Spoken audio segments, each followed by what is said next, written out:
Hello everyone, welcome to civil services study. आप सभी का हार्दिक हार्दिक स्वागत है। हम लोग जो है सीसेट पेपर 2 डिस्कस कर रहे हैं, आप सभी को पता है, ठीक है। और इसी क्रम में आगे बढ़ते हैं। काफ़ी सारे सेशंस हम ऑलरेडी डिस्कस कर चुके हैं और आप लोगों को शायद इससे बेनिफिट मिलेगा। तो आप लोग जितने भी सेशंस बन चुके हैं अब तक, ठीक है, उनको एक बार गो थ्रू हो जाइए एंड अपनी पढ़ाई अच्छे तरीके से करिए, ठीक है। बढ़ते हैं पहले क्वेश्चन की तरफ। क्या कह रहा है भाई पहला क्वेश्चन हमसे? ये कह रहा है Ram can complete a journey in 10 hours. Ram 10 घंटे में कोई यात्रा पूरी कर सकता है। ही travels the first half of the journey at A speed of 21 kilometre पर आवर। पहला आधा हिस्सा 21 किलोमीटर प्रति घंटे की रफ्तार से तय करता है and the balance at 24 kilometre पर hour. Find the total distance. तो इसको निकालने के दो तरीके हैं तुम्हारे पास। फर्स्ट मेथड क्या है कि मैं एवरेज स्पीड निकाल दूं पूरी यात्रा की, और एवरेज स्पीड जो आएगी उसको मल्टीप्लाई कर दूं 10 घंटे से। एवरेज स्पीड का क्या मतलब होगा? प्रति घंटे चली गई दूरी। एवरेज स्पीड का मतलब क्या? प्रति घंटे हम कितनी दूरी चलते हैं, तो वही दूरी 10 घंटे चला मैं। तो इस केस में आधी दूरी तय करेगा 21 किलोमीटर प्रति घंटे की रफ्तार से, आधी दूरी तय करेगा 24 किलोमीटर प्रति घंटे की रफ्तार से। यहाँ पे इसकी रफ्तार रहेगी 21 किलोमीटर प्रति घंटा, तो यहाँ पर इसकी रफ्तार रहेगी 24 किलोमीटर प्रति घंटा, ठीक है। तो इस केस में जब डिस्टेंस दोनों इक्वल ट्रेवल करते हैं, जितना ये चल रहा है, मान लो डी डिस्टेंस ये चलता है, डी ये चलता है, दोनों बराबर बराबर दूरी चलते हैं। इस केस में जो एवरेज स्पीड होती है वो होती है 2s1s2 divide by s1 + s2। ये सिंपल सा फॉर्मूला होता है, ठीक है। तो यहाँ से तुम लगा सकते हो, एवरेज स्पीड निकाल सकते हो। क्या आएगा? 2s1 कितना है? 21 इंटू 24 डिवाइड बाई 21 + 24। तो यहाँ से अगर मैं फर्दर सॉल्व करूँ इसको तो मुझे मिलेगा 2 इंटू 21 इंटू 24 डिवाइड बाई ये आ जाएगा 45। 45 है तो 3 से 15 टाइम्स, 3 से 7 टाइम्स, 3 से 5 टाइम्स और 3 से 8 टाइम्स। कितना आ जाएगा देखो ध्यान से? 8 7 जा 56, 2 जा 112, 112/5 किलोमीटर प्रति घंटे की रफ्तार हमारी एवरेज स्पीड आ जाएगी। इस एवरेज स्पीड से हम कितने घंटे चलते हैं? 10 घंटे, है ना। तो जो डिस्टेंस होती है वो क्या होती है? दूरी बराबर होती है 4 गुणा समय, स्पीड इनटू टाइम। तो स्पीड आ रही है 112/5 और टाइम कितना ले रहे हैं? 10 घंटे का। तो 5 दूनी 10, कितना हो जाएगा? 224 किलोमीटर की डिस्टेंस हम ट्रेवल करेंगे। कितना ट्रेवल करेंगे हम? 224 किलोमीटर की डिस्टेंस। तो आंसर नंबर हमारा कौन सा हो जाएगा? सी। एक मेथड तो मैंने आपको ये बता दिया, एक मेथड और देख लेते हैं यहाँ पे, वो क्या होगा। सेकंड मेथड भी मैं आप लोगों के साथ डिस्कस कर देता हूँ। क्या है एक्चुअली, हम बेसिक के थ्रू भी जा सकते हैं। टाइम जो होता है, ये टाइम जो होता है वो होता है डिस्टेंस अपॉन स्पीड, ठीक है। तो ये जो डिस्टेंस डी ट्रेवल कर रहे हैं हम यहाँ पर मान लो लगता है T1 टाइम और यहाँ पर लगता है T2 टाइम। T1 + T2 जो होगा वो 10 घंटे होगा टोटल। कितना कह रहा है? 10 घंटे में तो पूरी यात्रा कंप्लीट कर रहे हैं हम लोग। पूरी यात्रा कितने देर में कंप्लीट कर रहे हो? 10 घंटे में। तो मैं क्या करने वाला हूँ देखो, सिंपली मैं डी डिस्टेंस ट्रेवल करूंगा पहले 21 की स्पीड से, फिर यही डी डिस्टेंस ट्रेवल करूंगा मैं 24 की स्पीड से। मैं जो है 10 घंटे में पहुंच जाऊंगा। ये टाइम आ गया गाइस। क्या आ गया? ये टाइम आ गया, ठीक है। यहाँ से डी निकल जाएगा आराम से। कितना आएगा नीचे? 24 इंटू 21 और ऊपर आ जाएगा 24D + 21D, और ये वैल्यू कितनी आ जाएगी? 10 घंटे, है ना। तो फर्दर अगर इसको सॉल्व किया जाए तो हमें ये क्या देगा? देखो ध्यान से, ये 45D divide by 24 into 21 is equal to हमें देगा 10। तो 5 से कितनी बार कटेगा? 2 बार। 5 से 9 बार, 3 से 3 बार, 3 से 7 बार और 3 से ये 8 बार। तो यहाँ से जो डी निकल के आएगा वो कितना आ जाएगा भाई? 8 सत्ते 56, 56 दूनी 112 किलोमीटर। यहाँ से डी कितना निकल के आएगा? 112। तो डी अगर 112 है भाई, तो ये डी भी तो 112 होगा, यानी कि टोटल डिस्टेंस कितनी हो जाएगी? 112 दूनी 224 किलोमीटर। तो दोनों तरीके तुम्हारे सामने हैं। एवरेज स्पीड के कॉन्सेप्ट से भी कर सकते हो, आप इसको नॉर्मली बेसिक मेथड के थ्रू जाकर भी सॉल्व कर सकते हो, आपके ऊपर है, डिपेंड करता है, ठीक है। बढ़ते हैं नेक्स्ट क्वेश्चन की तरफ। क्या कह रहा है नेक्स्ट क्वेश्चन हमसे? निम्नलिखित प्रत्येक प्रश्न में क्या दे रहा है? ये कुछ बता रहा है, समझा रहा है हमको। निम्नलिखित प्रत्येक प्रश्न में क्या दे रहा है? 3 कथन दे रहा है हमको, है ना। तीन कथन अगर वो हमको दे रहा है, उसके आधार पर हमको आंसर देना है ना। चलो भाई कोई बात नहीं, देखते हैं। देखो भाई, बेसिकली है क्या, एम और एन ओ की संतान है जो पी की पत्नी है। तो एम और एन हो गए, ओ की संतान हो गए जो पी की पत्नी है। पी पत्नी है, इसका मतलब पी हस्बैंड है और ये वाइफ है। मैंने क्या बताया था आपको, मैं सर्कल से मेल बताऊंगा और ट्राइंगल से मैं फीमेल को डिस्कस करूंगा, है ना। और ये अगर इसका हस्बैंड है तो इसकी वाइफ हो जाएगी, ठीक है। ए बी की चचेरी बहन है और एम की भतीजी है। अब देखो ध्यान से समझना, ये दोनों बच्चे हैं इनके, इन दोनों के बच्चे हैं। अब अगर ए बी की चचेरी बहन है, ए बी की चचेरी बहन है और एम की भतीजी है, तो भैया ये दो लोग ही तो हैं। चचेरी बहन का मतलब क्या होगा, यानी कि ए जो होगा वो एन का बच्चा होगा और वो भतीजी है, इसका मतलब क्या, ट्रायंगल ले लेते हैं इसकी। तो ये एन की बेटी हो गई है। और बी जो है, बी किसका बेटा बेटी होगा, एम का। अब देख लेते हैं, क्यू बी का एकमात्र साला है। अब ध्यान से समझना मेरी बात, साला किसका होता है, हस्बैंड का साला होता है, ठीक है। इसलिए ये क्या होगा, मेल होगा, ठीक है। बी मेल होगा और बी का साला है क्यू। क्यू क्या है, बी का साला है। अब ये हमसे ये पूछ रहा है कि पी और क्यू से कैसे संबंधित है, हम कैसे कैसे बता सकते हैं। तो भाई पी यहां पर है और क्यू पहुंच गया यहाँ पे, तो पी और क्यू का संबंध बिना बी के और एम के, इनके हम नहीं बता सकते। यानी कि सारे स्टेटमेंट चाहिए मुझे, ऑल ऑफ देम, सारे स्टेटमेंट चाहिए। सारे स्टेटमेंट अगर मेरे पास होंगे तो मैं पी और क्यू का संबंध बता सकता हूँ क्या आएगा। क्योंकि क्यू जो है ना वो, पी जो है ना, पी की ग्रांड सन हो गया पी का, बी जो है पोता हो गया एक तरीके से पी का। समझ गए ना इस बात को, उस पोते का साला है क्यू। तो वो कैसे निकालूंगा मैं, यानी कि उसके बेटे का भी बेटा है या उसकी बेटी का बेटा है, इस तरीके से चल रहा है पूरा प्रोसेस, ठीक है। क्या कह रहा है, if 70% of total articles are sold at a profit of 20% and the remaining articles are sold at a loss of 20%, then what will be the overall percentage profit or loss। अब देखो ये बड़ा ही सिंपल क्वेश्चन है। मान लो 100 article है, 100 वस्तुएं 100 रुपए की हैं, 100 वस्तुएं 100 रुपए की खरीदी हमने। ये सीपी है, कॉस्ट प्राइस ना। तो ये जिस मूल्य पर हम कोई वस्तु खरीद रहे हैं, इस मूल्य पर हम ये वस्तु खरीद रहे हैं। अब ये क्या कह रहा है कि इनमें से 70% यानी कि 70 वस्तुएं 20% के लाभ पर बिक दी। तो 20% के लाभ का मतलब क्या, 70 की वस्तु पे 20% का तुम लाभ लोगे, यानी कि 14 रुपए के लाभ पे जाएंगी कि नहीं जाएंगी। यानी कि जो 70 रुपए की चीज थी उस पर 14 का प्रॉफिट हुआ और आपने वो चीज बेच दी 84 रुपए की, ठीक है। बाकी रिमेनिंग कितनी रहेगी, 30 वस्तुएं जा रही हैं 20% के लॉस पे, तो 20% का लॉस कर दो, यानी कि 6 रुपए के लॉस पे जाएंगी। तो 30 में से 6 निकाल दो, कितना हो जाएगा भाई, 24 रुपए हो जाएगा। 84 रुपए की ये गई और 24 रुपए की ये गई, तो टोटल कितना मिल जाएगा मुझे, 108 रुपए मिलेंगे नहीं मिलेंगे, हाँ कि ना।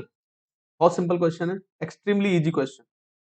108 रुपए की चीज है तो इसका मतलब मुझे प्रॉफिट कितना हो जाएगा, 8% का भाई, 100 रुपए पे मुझे कितने मिल रहे हैं, 8। भाई 100 रुपए की पड़ी थी ना मुझे टोटल, 100 रुपए की चीज अगर 108 में जा रही है तो सीधा सीधा मुझे +8 मिल रहा है किस पे, 100 पे। तो 8/100 क्या होता है भाई, 8% प्रॉफिट हो जाएगा। क्लियर है, बहुत सिंपल सा क्वेश्चन था। बढ़ते हैं आगे नेक्स्ट क्वेश्चन की तरफ, ठीक है। Riya travels 5 kilometre in the east. अब तो भैया इसको बना लेते हैं, ईस्ट में जाएगी तो इधर जाएगी, कई बार बता चुका हूँ ये सारी चीजें, फिर से देख, east west north and south, पूरब पश्चिम उत्तर दक्षिण। 5 किलोमीटर ईस्ट गई रिया, और रिया का नाम तो आजकल हर किसी की जुबान पर है, ठीक है। ड्रग नेक्सस पूरा का पूरा, वो जो जो क्या नाम है, एनसीबी ने पकड़ लिया है पूरा का पूरा ड्रग नेक्सस। आज सारी हीरोइंस पकड़ी जा रही है, कुछ टाइम में हीरो भी पकड़े जाएंगे, ठीक है। तो एक बहुत ही बड़ा मुद्दा है भाई ये भी। बॉलीवुड पूरा खात्मे के कगार पर है, प्रेस्टीज बाप पे लग गई है सभी लोगों की, ठीक है। जिनको रोल मॉडल मानते हैं, जिनको आइकन मानते हैं, ये एक बहुत बड़ा प्रश्न होने वाला है यूपीएससी के लिए, ये गारंटी दे रहा हूँ मैं। अगली बार जो मेंस देने का आएगा टाइम, तो एथिक्स, इंटेग्रिटी, हर जगह ये चीज काम में आएगी कि क्या है भैया, ये क्या समाज पे क्या परिदृश्य रहता है इन लोगों का। ये एक रोल मॉडल आइकन के तौर पे काम करते हैं और इस तरह की इनकी गतिविधियों में संलिप्तता निकलती है भाई, है ना। इंपॉर्टेंट है वो बातें, रिया के नाम से मुझे इतनी बातें याद आ गई। ठीक है, चलो। 5 किलोमीटर ईस्ट में जाती है, then take a right turn and travels 8 kilometre. Right turn लेती है और राइट टर्न लेके 8 किलोमीटर चलती है। ठीक है, फिर लेफ्ट लेगी यहाँ से। अब ध्यान से देखना, यहाँ से लेफ्ट लेगी तो इधर जाएगी, 4 किलोमीटर लेफ्ट लेगी यहाँ से। ठीक है, फिर एक और लेफ्ट लेगी यहाँ से, तो फिर ऐसे लेगी लेफ्ट यहाँ से, है ना, लेफ्ट लेगी, फिर 8 किलोमीटर जाएगी। Finally she turns towards east and travel 5 kilometre. अब जहां से जा रही है फिर 5 किलोमीटर चल रही है ईस्ट की तरफ मुड़ने के बाद में। ठीक है, how far is C from original position? भाई 5 और 5 10 और 4 14 किलोमीटर दूर है अपनी पोजीशन से, है ना। सिंपल सा क्वेश्चन था। स्टार्टिंग इसने यहाँ से किया है और एंडिंग इसकी यहाँ पर है, तो देख लो तुम खुद ही, 14 किलोमीटर का पूरा रन कर लिया इसने। ठीक है ना, पढ़ते हैं नेक्स्ट क्वेश्चन की तरफ। क्या कह रहा है next question? The average of 7 numbers is 30। 7 अंकों का औसत जो है वो 30 है भाई। ठीक है, if the average of first 3 numbers is 25। पहले जो 3 है उनका 25 एवरेज और लास्ट के 3 का 35 है, and what is the fourth number? चौथा नंबर क्या होगा? देखो, इसको करने का मैं तुम्हें और भी आसान तरीके बता सकता हूँ, लेकिन मैं तुम्हें बस इतना समझा देता हूँ। नॉर्मली 7 अंक हैं, 7 मल्टीप्लाई बाई 30 कर दो। टोटल मुझे कितना मिलना चाहिए भाई? 210 मिलना चाहिए। पहले 3 का कितना दे रखा है? 25 गुणा 3। पहले 3 का आ गया 75 टोटल। लास्ट के 3 का कितना आ जाएगा? 35 गुणा 3 कर देंगे तो 105 आ जाएगा। इसको टोटल अगर तुम करोगे तो तुम्हें मिलेगा 180। 180 मिलेगा, यानी कि जो चौथा नंबर है वो कौन सा है? 210 में से 180 को माइनस कर देना, यानी कि फाइनली मुझे कितना मिल जाएगा? ये चेक करके देख लेते हैं, हमें फाइनली कितना मिलेगा भाई? 30 मिल जाएगा, है ना। तो 30 ही होगा वो। ठीक है, बाकी मैं तुम्हें एक चीज और बता सकता हूँ। 7 अंक है, 7 है, 1 2 3 4 5 6 7। अगर हर एक का एवरेज 30 है तो भाई मैंने हर एक को 30 30 दे सकता हूँ, हर एक को 30 दे सकता हूँ। ये चीज तुम सोच सकते हो, है ना, अपने मन में। लेकिन स्टार्टिंग के 3 का उसने दे रखा है 25 है। स्टार्टिंग के 3 का उसने कितने दे रखा है? 25 है। यहाँ 25 है, यहाँ 25 है, यहाँ 25 है, और यहाँ 35 है, यहाँ 35 है, यहाँ 35 है। तो भैया यहाँ पर जो डेविएशन बनेगा वो कितने का बनेगा? -5 -5 -5। और यहाँ डेविएशन कितने का? +5 +5 +5। ओवरऑल अगर मैं देखूँ तो कट गया ये +5 15 हो गए, ये माइनस के 15 हो गए, तो डेविएशन हो गया 0, यानी कि 30 ही आएगा यहाँ पे एक नंबर। ठीक है, इसी तरीके से हम इसको सोच सकते हैं अगर चाहो तो। ठीक है, नहीं तो तुम नॉर्मली सिंपली 7 अंकों का कितना हो जाएगा? 210। पहले 3 का 25 का 75, लास्ट के 3 का नॉर्मल निकाल सकते हो, है ना। इसमें कभी कभी दिक्कत तब आती है, पहले 4 का और आखिरी 4 का दे दे तब भी निकाल सकते हो इजीली, है ना। बेसिक से ही निकाल देना, कोई दिक्कत नहीं, टाइम तो रहता ही है, आराम से निकल जाएगा तुम्हारा, है ना। अगर टाइम ना हो तो उस केस के लिए होता है कि भाई टाइम नहीं है, तब हम जल्दी से जल्दबाजी के चक्कर में रहते हैं। A and B can do a piece of work in 40 and 50 days. A और बी किसी कार्य को 40 और 50 दिन में कर सकते हैं। If they work at it at alternate days, यानी कि बारी बारी से काम करते हैं और एक कार्य की शुरुआत करता है, तो एक कार्य कितने दिनों में पूरा होगा? देखो, लिख लेते हैं। ए और बी है हमारे पास में। ए 40 दिनों में कोई काम करता है, 40 डेज। समझना इस क्वेश्चन को, ऐसा क्वेश्चन आने के चांसेस रहते हैं। बी इसको करता है 50 डेज में। ठीक है, इनका जो एलसीएम आ जाएगा, कितना आ जाएगा? 200। 200 क्या होगा? हमारा कुल कार्य, है ना। और यहां से इसकी एफिशिएंसी ए की कितनी आ जाएगी? 200/40। और इसकी कितनी आ जाएगी? 200/50। इसकी क्षमता 4 आ जाएगी, इसकी क्षमता आ जाएगी 5, है ना। अब बहुत ध्यान से समझने वाली कुछ बातें हैं जो कि आप नोट भी कर सकते हो चाहो तो। अगर हम कोई काम पूरा करते हैं, मुझे टोटल वर्क कंप्लीट करना है 200 यूनिट। कुल कार्य हमारे पास कितना है? 200 यूनिट हमारे पास कुल कार्य है। 200 यूनिट का कार्य निपटाना है। पहले काम करने कौन आएगा? ए आएगा, फिर बी आएगा, फिर ए आएगा, फिर बी आएगा, फिर ए आएगा, फिर बी आएगा, एंड सो ऑन। इस तरीके से ये लोग चलेंगे। ठीक है, बहुत ध्यान से मेरी बात एक एक समझते रहना, इसमें कहीं पे कुछ गड़बड़ियां भी होती हैं, वो गड़बड़ नहीं करनी है आप लोगों को, बस सिंपल सा समझना है। तो देखो, ए अगर आता है, ए करता है, आने के साथ ही कितने यूनिट काम करेगा भाई? 5। ए 5 यूनिट काम करेगा। बी कितने यूनिट काम करता है? 4। और बी करेगा 4 यूनिट। तो अगर मैं देखूं नोटिस करके कि अगर ए एक दिन काम कर रहा है और बी एक दिन काम कर रहा है, तो ये दोनों मिलकर 2 दिन काम कर रहे हैं कि नहीं कर रहे? 2 डेज का वर्क हो चुका है, और 2 दिनों में इतने कितना काम कर लिया उन्होंने? 5 और 4 9 यूनिट। कितने यूनिट काम हो चुका है? 9। 2 दिन में कितने निपटाते हैं दोनों मिलके? 9। अब ये ए और बी का मुझे एक ग्रुप मिल गया, ए जिसमें काम करता है 5 यूनिट, बी करता है 4 यूनिट। तो जो इनका 2 दिन का काम आ रहा है, इसको थोड़ा नीचे लिख देता हूं मैं, है ना। ठीक है, 2 दिन का काम आ गया, 2 डेज में कितना करते हैं ये? 9 यूनिट्स। तो ये जो 9 यूनिट दिखाई दे रहा है ना आपको, 9 से 200 में भाग लगाओ। ठीक है, तो 200 में भाग लगाया मैंने 9 से, तो 9 दूनी 18, 2 जीरो और 9 दूनी 18, शेष बचेगा 2। इतना तो कर ही सकते हो। कितनी बार गया ये? 22 बार। ठीक है, 22 बार गया भाई ये। ठीक है, तो 22 का गुणा इधर कर देना और 22 का गुणा इधर कर देना, यानी कि 44 दिनों में, 44 डेज में हमारा काम कितना पूरा हो चुका है भाई? 198 यूनिट्स। कितना यूनिट? 198। अब ये शेष बचता है, तो ये शेष काम बचता है, इस शेष काम को शेष रख दो, यानी कि इस शेष काम को शेष रहने दो। अब ये काम 2 यूनिट जो था वो रह गया, यहाँ पे 2 यूनिट रह गया अभी। अब मुझे इतना बताओ, इस 2 यूनिट को करने के लिए कौन आएगा? जो शेष काम बचा है, शेष फल जो बचा है 2 यूनिट, इस 2 यूनिट को कंप्लीट करने के लिए किसका नंबर आएगा? कौन आएगा इस काम को कंप्लीट करने के लिए? तो इस काम को कंप्लीट करने के लिए नंबर आएगा ए का। क्यों? क्योंकि A B A B A B A B A B जो हमने ग्रुप बनाया है, उसमें पहले ए काम करता है, फिर बाद में बी काम करता है, फिर ए काम करता है, फिर बी काम करता है, फिर ए काम करता है, फिर बी, यानी कि लास्ट में काम करके गया है बी। अगला नंबर किसका आने वाला है? ए का। ए भाई साहब यहाँ काम करने आएंगे।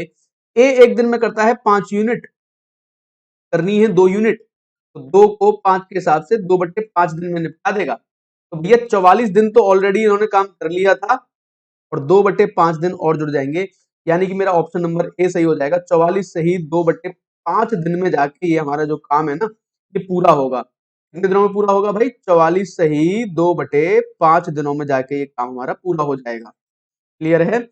एक दो बार रिपीट करके देख लेंगे तो क्लियर हो जाएगा आप सब लोगों को ये कॉन्सेप्ट। ठीक है, बढ़ते हैं नेक्स्ट क्वेश्चन की तरफ। क्या कह रहा है? कुछ पेन ग्लास हैं, सभी ग्लास दीवार हैं। ठीक है, तो कुछ पेन जो हैं उनको ग्लास बना लिया जाए। कुछ पेन हैं और ये ग्लास हैं, कुछ पेन जो है ग्लास हो गए। ठीक है, सभी ग्लास दीवार हैं, तो बस ये समझने वाली बात है, सभी ग्लास जो है वो दीवार के अंदर आ जाएंगे, ये दीवार हो जाएगी हमारी। अब देखते हैं कंक्लूजन। कुछ दीवार पेन है, कुछ दीवार डेफिनेटली पेन होंगे भाई, कुछ दीवार डेफिनेटली पेन होंगे, पहला सही हो गया। कुछ दीवार कांच है, कांच मतलब ये ग्लास की बात कर रहा है ना। कुछ दीवार कांच है, बिल्कुल है, बिल्कुल है, सारे ही कांच है, घुसे हुए हैं इनके अंदर। ठीक है, तो दोनों निष्कर्ष पालन करते हैं इसका, है ना, दोनों फॉलो करते हैं। इस इंग्लिश में इस तरीके से लिखा रहता है, बोथ स्टेटमेंट्स फॉलोज। दोनों स्टेटमेंट फॉलो करते हैं। ठीक है, पहला भी फॉलो कर रहा है, दोनों दूसरा भी निष्कर्ष फॉलो कर रहा है। ठीक है, कर लोगे, बहुत इजी टाइप का सा था। ठीक है, a number is decreased by 10% and then increased by 10%, the number so obtained is 10 less than the original number. What was the original number, है ना। देखो, करने के इसको इतने सारे तरीके हैं ना, multiple multiple methods you can use, but still मैं आपको एक बहुत छोटा सा आइडिया दूंगा। 100 लेके करो, आराम से 100 लेके करो। 100 लेके मैं चला, ठीक है, 10% अगर इसको कम करूंगा मैं, 10% अगर 100 को मैं कम करूंगा तो मेरे पास रह जाएगा 90%। ठीक है, फिर इसको 10% बढ़ाऊंगा, अगर अगली बार 10% बढ़ाऊंगा तो हो जाएगा अपने आप का 110%।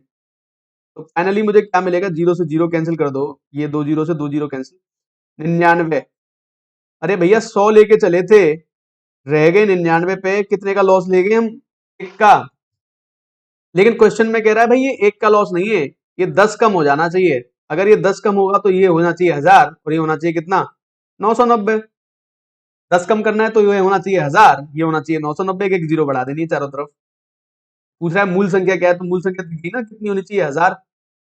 मूल संख्या अगर 1000 होगी तो 10% बढ़ाओगे घटाओगे तो 10 रुपए का डिफरेंस आ जाएगा। और लॉस होता है 10% इनकी 10% डिक्रीज, सक्सेसिव परसेंटेज चेंज में 1% लॉस होता है हमेशा। ठीक है, ये सक्सेसिव परसेंटेज चेंज का बहुत ही क्लासिकल एग्जांपल है एक। ठीक है, बढ़ते हैं नेक्स्ट क्वेश्चन की तरफ, क्या कहता है।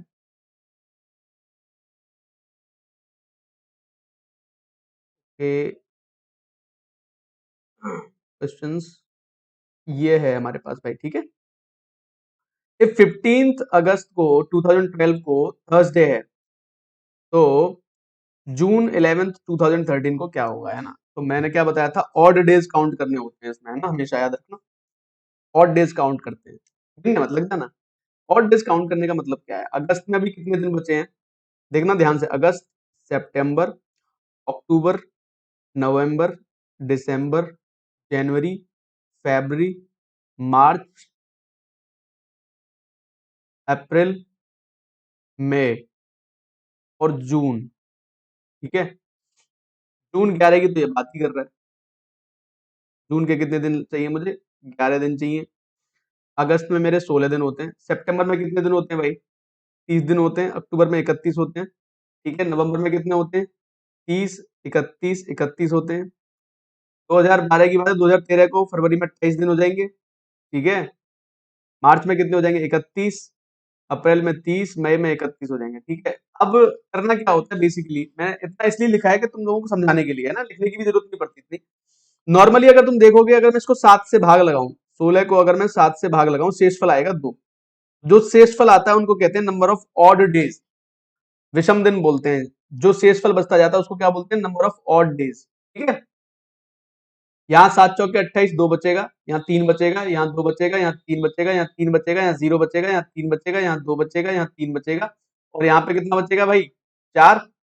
इनको ऐड कर लो, 2 और 2 4 और 3 7, 7 और 2 9, 9 और 3 12, 12 और 3 15, 15 16 17 18 19 20 21 22 23 24 25 26 27, कितना हो जाएगा भाई, 27 आ रहा है। ठीक है, 27 को अगर मैं 7 से भाग लगा दूं, टोटल दिन जोड़ लिए मैंने। ठीक है, 27 को 7 से भाग लगा दूं मैं, 7 किया 21, यानी कि शेषफल कितना बचेगा भाई, 6।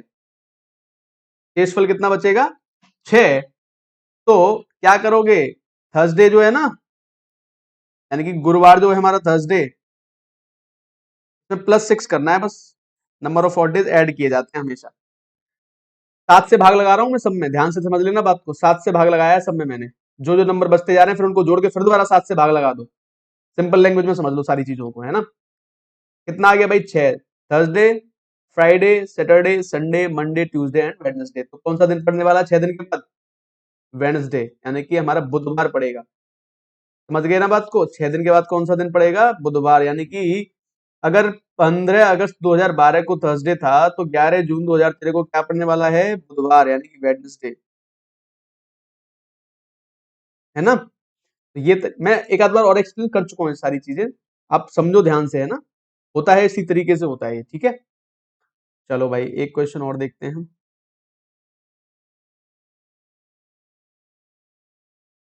क्या कह रहा है ये। इन a certain code language, friend is honest, friend is honest, ये लिखा जा रहा है भाई हु लिप मा, ये इस तरीके से लिखा जा रहा है। कोडिंग डिकोडिंग का क्वेश्चन है ये। Honest are man, honest are man जो है, ये किस तरीके से लिखा जा रहा है, लिप की किट। ठीक है, ये इस तरीके से लिख रहा है। Man never clever, man never clever, ये लिखा जा रहा है फाइटगी, कुछ इस तरीके से। ठीक है, what is the code for man in that language. देखो यहाँ पे देख लो, दोनों में कौन कॉमन है, बस इनसे पता चल जाएगा दोनों में क्या कॉमन आ रहा है, फी। फी आ गया आंसर, इतना सिंपल है, देख लो। बस ये देख लो कौन सा कॉमन है दोनों में। ठीक है, मैन कॉमन है ना, किन दो में कॉमन है, इन दोनों में कॉमन है, तो फी आ गया आंसर हमारा। कुछ सोचना भी नहीं पड़ा ज्यादा, कुछ ज्यादा मुश्किल था भी नहीं। समझ गए ना बात को, इस तरीके से इसको सॉल्व कर सकते हो, बहुत इजी होता है। ठीक है, चलो भाई बढ़ते हैं नेक्स्ट क्वेश्चन की तरफ। ठीक है, तो नेक्स्ट अब एक पैराग्राफ देख लेते हैं। पैराग्राफ तो काफी लंबा है, लेकिन क्वेश्चन से जुड़े हुए सिर्फ 2 ही हैं, तो पैराग्राफ पढ़ लेते हैं, है ना। क्या कह रहा है ये पैराग्राफ भाई हमसे, मुझे ये कहना चाहिए कि कभी कभार मुझे हंसी में उजागर करने के अलावा मेरी संवैधानिक शर्म का कोई नुकसान नहीं हुआ है। वास्तव में मैं देख सकता हूं कि इसके विपरीत यह मेरे लाभ के लिए किया गया है। ओके, भाषण में मेरी हिचकिचाहट जो कभी एक नाराजगी थी, अब एक खुशी है। इसका सबसे बड़ा लाभ यह हुआ है कि इसने मुझे शब्दों की अर्थव्यवस्था सिखाई है।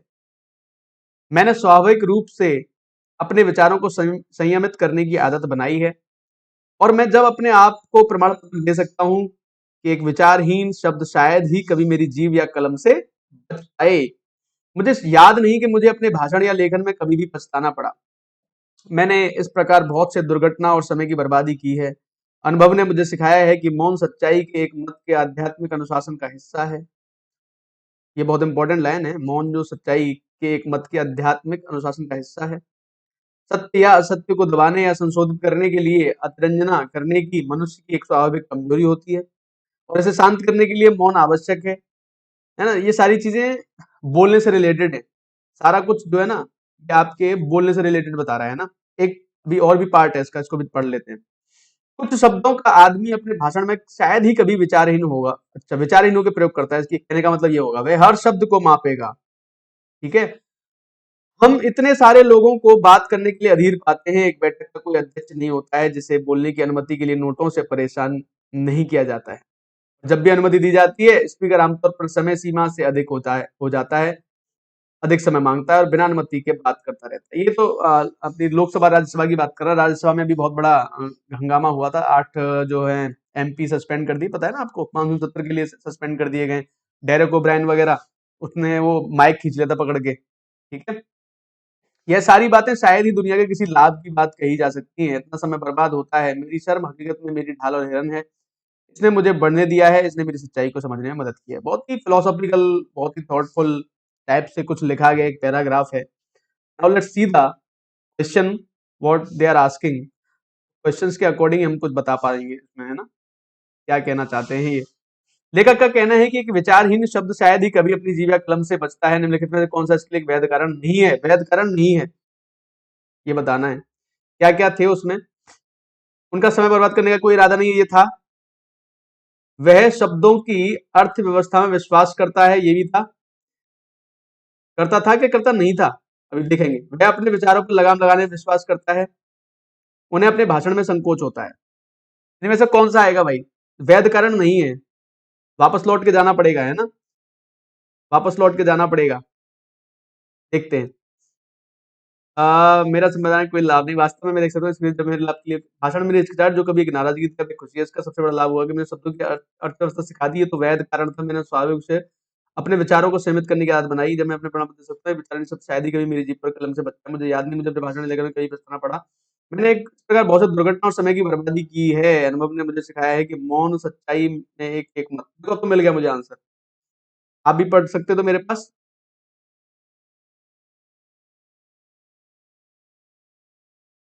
क्या आएगा भाई, बताओ जरा। लेखक का कहना है कि एक विचारहीन शब्द शायद ही कभी अपनी जीवा कलम से बचता है। निम्नलिखित में से कौन सा एक वैध कारण नहीं है? इसका कोई एक वैध कारण कौन सा नहीं हो सकता? वह शब्दों की अर्थव्यवस्था में विश्वास करता है। बहुत ध्यान से इसको पढ़ना और समझना इस बात को। ना तो ये है, यही एक वैध कारण नहीं है बस। उनका समय बर्बाद करने का कोई इरादा नहीं है, कुछ मतलब नहीं है। वह अपने विचारों पर लगाम लगाने में विश्वास करता है। वह अपने भाषण में उन्हें अपने भाषण में संकोच होता है। ऐसा कुछ मुझे सिर्फ एक ही ऑप्शन दिखाई देता है। वह शब्दों की अर्थव्यवस्था में विश्वास करता है, ओनली। ठीक है, लेखक के लिए सरमाउंट, सरमाउंट का मतलब है विजय प्राप्त करना, है ना, किसी पर विजय प्राप्त करना। ठीक है, सरमाउंट का जो मतलब होता है वो मतलब होता है कि विजय प्राप्त करना किसी पर। ठीक है ना, ठीक है।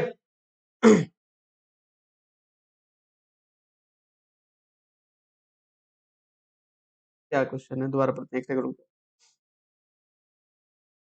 लेखक के लिए सरमाउंट करने के लिए मौन आवश्यक है। इसलिए संवैधानिक धर्म, वाणी में संकोच, विचारों का दमन, बढ़ा चढ़ाकर कहने की प्रवृत्ति।